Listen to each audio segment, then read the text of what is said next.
Hello everyone, आज हम future simple या फ्यूचर इंडिपेंडेंट टेंस करेंगे। इसके सेंटेंस स्ट्रक्चर और एग्जांपल के साथ हम करेंगे। तो चलिए शुरू करते हैं। फ्यूचर सिंपल टेंस इंग्लिश में डिफिनेशन करते हैं, फिर मैं उर्दू हिंदी में समझाता हूँ। It is used to talk about action that will happen in the future.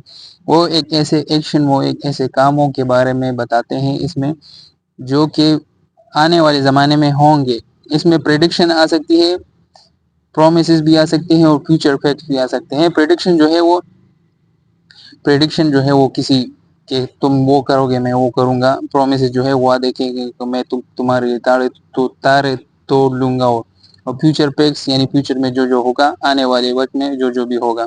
Example देख लेते हैं। She will go to college tomorrow, तो वो कॉलेज जाएगी सुबह, वो कल कॉलेज जाएगी। They will win the world cup, वो यानी इंडिया जो है वो वर्ल्ड कप विन करेगी, या पाकिस्तान जो है वो आने वाला वर्ल्ड कप विन करेगा। आई विल विजिट लंदन, मैं लंदन जाऊंगा। अब तो यही हो, लेकिन तुम लंदन जाओगे, तो जाओगे मतलब तुम फ्यूचर में जाओगे।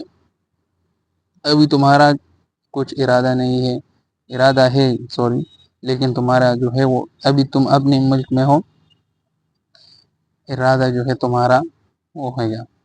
इसकी पॉजिटिव सेंटेंस स्ट्रक्चर में आते हैं तो हमारे पास होगा सब्जेक्ट, फिर होगा विल, फिर वर्ब की बेस फॉर्म जो होगी और ऑब्जेक्ट होगा। एग्जाम्पल से समझ आ जाएगा। I will go to school tomorrow, so I subject है, विल आ गया, गो टू, गो वर्ब की बेस फॉर्म है टू स्कूल टुमारो, तो कल मैं सुबह स्कूल जाऊंगा। शी विल हेल्प यू, वो तुम्हारी मदद करेगी।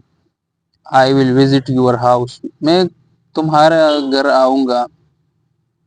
तो ये फ्यूचर के आने वाले वक्त के बारे में बात बताई कि आने वाले वक्त में तुम ये काम करोगे, फ्यूचर में तुम ये काम करोगे। तो ये फ्यूचर सिंपल टेंस इसी के लिए यूज होता है। ये पॉजिटिव सेंटेंस स्ट्रक्चर आपने ज़रूर याद रखना है। इसी के साथ साथ नेगेटिव सेंटेंस स्ट्रक्चर आपको बहुत इजी होगा। नेगेटिव सेंटेंस स्ट्रक्चर में हमारे पास सिर्फ और सिर्फ नोट का इजाफा होगा। सब्जेक्ट विल होगा, फिर विल के बाद नोट होगा, वर्ब की बेस फॉर्म और लास्ट में ऑब्जेक्ट होगी। I will not go to the party, so मैं पार्टी में नहीं जाऊंगी। She will not come today, वो आज नहीं आएगी। They will not play the match, वो मैच नहीं खेलेंगे।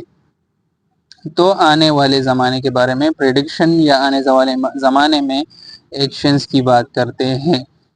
आपने सिर्फ ये याद रखना है कि इस टेंस में आपने नेगेटिव स्ट्रक्चर में सिर्फ और सिर्फ नॉट का इजाफा करना है, और नॉट जो है वो विल के बाद करना है, वर्ब से पहले करना है। इसमें कंफ्यूज नहीं होना, बहुत ही आसान है टेंसेस। इस टेंसेस के बाद हमारे पास इंट्रोगेटिव सेंटेंस स्ट्रक्चर आता है। इंट्रोगेटिव सेंटेंस स्ट्रक्चर में विल पहले आएगा, फिर इसके बाद सब्जेक्ट, और फिर वर्ब की बेस फॉर्म, और फिर ऑब्जेक्ट के साथ क्वेश्चन का मार्क आएगा। एग्जाम्पल में देख लेते हैं। विल यू हेल्प मी, क्या तुम मेरा मदद करोगे। Will she attend the meeting, क्या वो मीटिंग के लिए आएगी। Will they arrive on time, क्या वो टाइम में आएंगे। तो विल पहले, यू सब्जेक्ट, हेल्प वर्ब की बेस फॉर्म, और मी जो है वो ऑब्जेक्ट यहाँ पर यूज हुए हैं। तो ये था आज की वीडियो का लेक्चर। मिलते हैं अगली वीडियो में। सब्सक्राइब कीजिए और लाइक कीजिए। मिलते हैं अगली वीडियो में। Good bye and good luck for your exam and for your better future.